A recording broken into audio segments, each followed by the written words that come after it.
Why CPI is such a joke. I can't believe that the whole country, essentially the whole world, is based on the change of CPI. It's pure insanity to me. I was eating some ribs. Oh, they were good. Smoked them for 8 hours. Spare ribs. St. Louis. Wait, St. Louis? I can't remember. Anyway. All right, so let's dive into this. This is from my soon-coming book, Relax and Retire, Debunking Inflation Fears. In fact, let's see if I can't find the cover. The cover for it, Relax and Retire, Debunking Inflation Fears. But how dare you, Josh? How dare you? Don't you know inflation's through the roof? How are you measuring it? My cost of goods going up? Via how? Ooh, CPI? Yeah, okay. I'll show you why CPI is a joke. This is chapter 5 in my forthcoming book, and all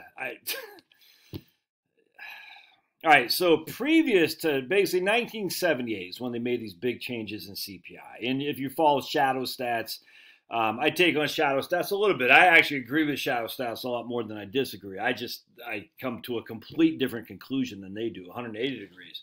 In terms of inflation. They think we're way over inflated relative to what CPI says. I completely disagree. I think we have way less inflation relative to CPI, and I'll prove it here right quick, and then you don't even have to buy the book then.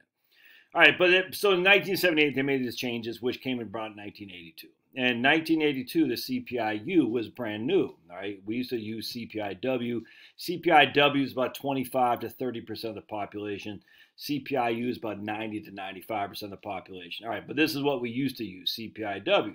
Now, what you're going to see is housing under CPI-W is 46% of all CPI, Consumer Price Index. All right, so CPI is what we look at inflation.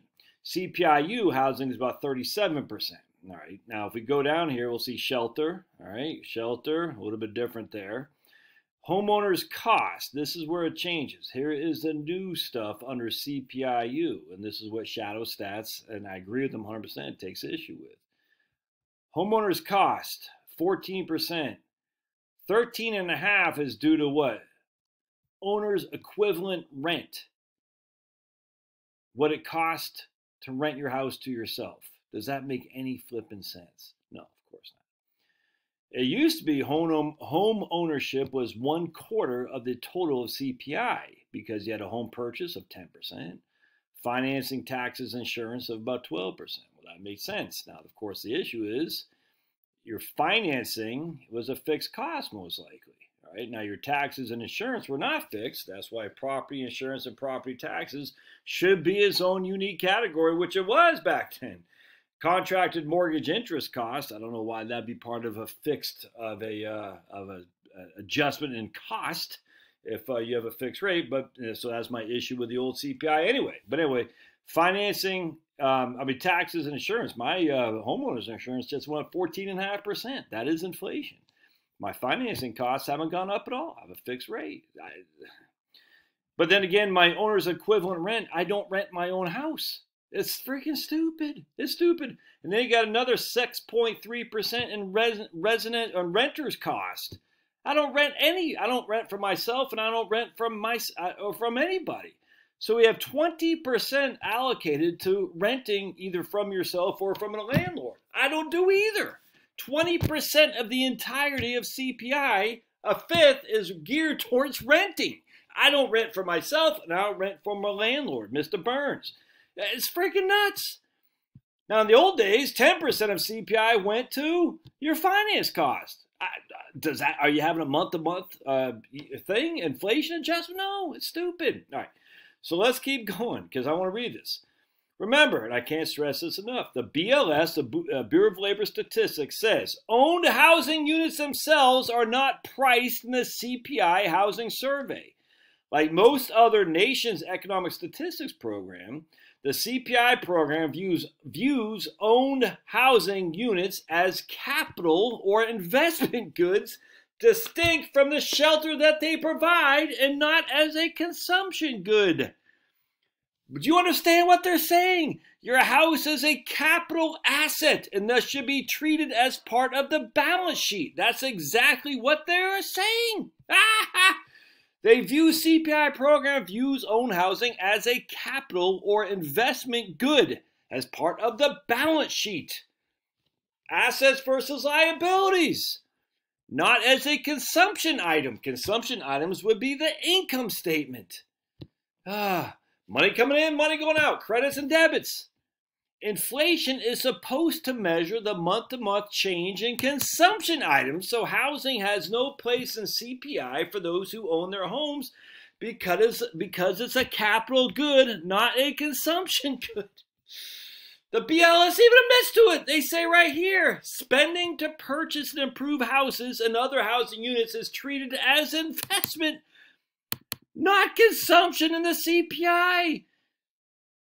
That makes sense. Spending to purchase and improve houses and other housing units is treated as investment, not consumption. Interest costs such as mortgage interest, property taxes, which should not be, that should is a consumption item because I have to pay for it every month in my escrow. Real estate fees, maintenance, and all improvement costs are part of the cost of capital goods, almost like a depreciating asset, and are also not treated as a consumption items. Interest, so spending to purchase and improve homes is treated as investment, not consumption. I 100% agree with that. Interest costs are treated as are also treated as part of the capital goods stock and not as consumption. Okay, that's fine. But property taxes is a consumption item. Real estate fees, most maintenance and all improvement costs are consumption items. They go on the income statement, not the balance sheet. These non-consumption costs of owned housing are out of the scope for the CPI under the cost of living framework that guides the index. And then I say the single most important item of CPI is housing. Nothing comes close. Just look again. Of the entirety of CPI, more than a third goes to housing. In the old days, 46% went to housing. And yet under the housing stock, the homeowner's costs are not even considered. What they do? They use OER as the largest component of total CPI. And again, we go back to OER. Owner's equivalent rent. Renter's cost. And we'll just read. This is freaking nuts. Here's what they write. For example, an increase of 5% in housing costs is more important than the same increase for telephone charges because most consumers spend more for housing than they do for telephone service. Similarly, if you spend more than the average person on medical, okay, that's not what I was talking about. When they use OER as the largest component of, I talk about OER, I'm not going to find it right quick. But here's transportation. Yeah, I'll get to that another one. That's a different video. But I mean, does this make any sense? Well, let's just go into it. So I will read that to you because here's OER, by far and away the biggest component of housing, which is by far and away the biggest component of CPI, i.e. inflation. For an example, BLS understand this.